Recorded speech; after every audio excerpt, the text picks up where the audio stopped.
All the patients in this room, all the feet that you see, they all have COVID. The frustrating thing about all of this is it really just feels like it's too little too late. Like we knew it was coming.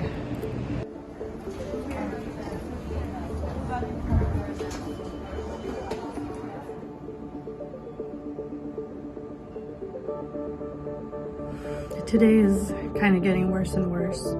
We had to get a refrigerated truck to store the bodies of patients who are dying.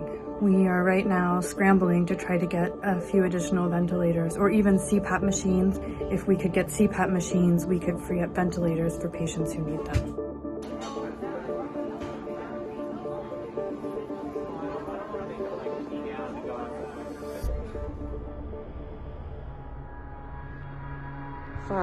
Five ventilators.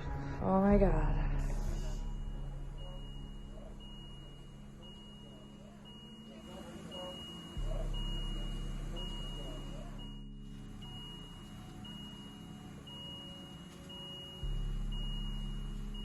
We now have these 5 vents. We probably, unless people die, I suspect we'll be back to needing to beg for ventilators again in another day or 2.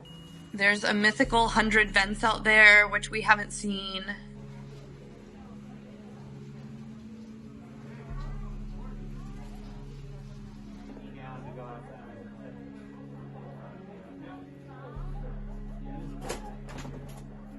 Leaders in various offices, from the president to the head of health and hospitals, saying things like, we're going to be fine, everything's fine. And from our perspective, everything is not fine. I don't have the support that I need and even just the materials that I need physically to take care of my patients. And it's America. And we're supposed to be a first world country. On a regular day, my emergency department's volume is pretty high. It's about 200 people a day. Now we're seeing 400 or more people a day.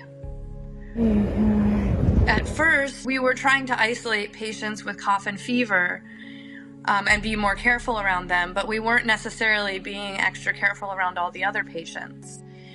And then we started to realize that patients who were coming in with no fever but abdominal pain actually had findings on their x-rays and chest CTs that were consistent with this coronavirus, COVID-19. So someone in a car accident gets brought in, and we get a CT scan of them, and their lungs look like they have coronavirus.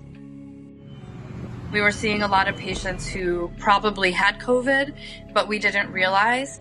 10 residents and also many of our nurses and a few of the attending physicians got sick. The anxiety of this situation is really overwhelming. All of the doctors, it's hard for us to get tested even if we want to, even if we have symptoms. We're exposed over and over again. We don't have the protective equipment that we should have. I put on one N95 mask in the morning. I need to have that N95 mask on for every patient I see. I don't take it off all day.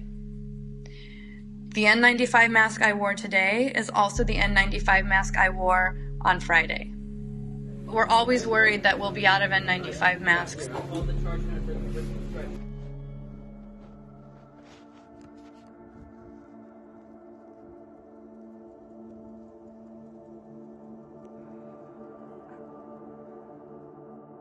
What's a little bit scary now is the patients that we're getting are much sicker. Many of the young people who are getting sick don't smoke. They're healthy. They have no comorbidities.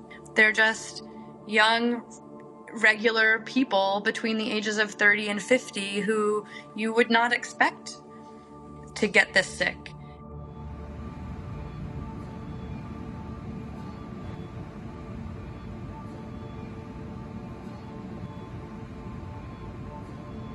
So many people are saying it's going to be okay, everything's fine, we have what we need. And if this goes on for a month or 2 or 3 or 5 like it did in China, and we're already this strained, we don't have what we need. I don't really care if I get in trouble for speaking to the media. I want people to know that this is bad.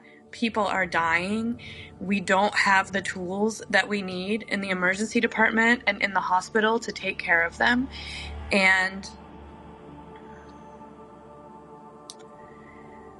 it's really hard.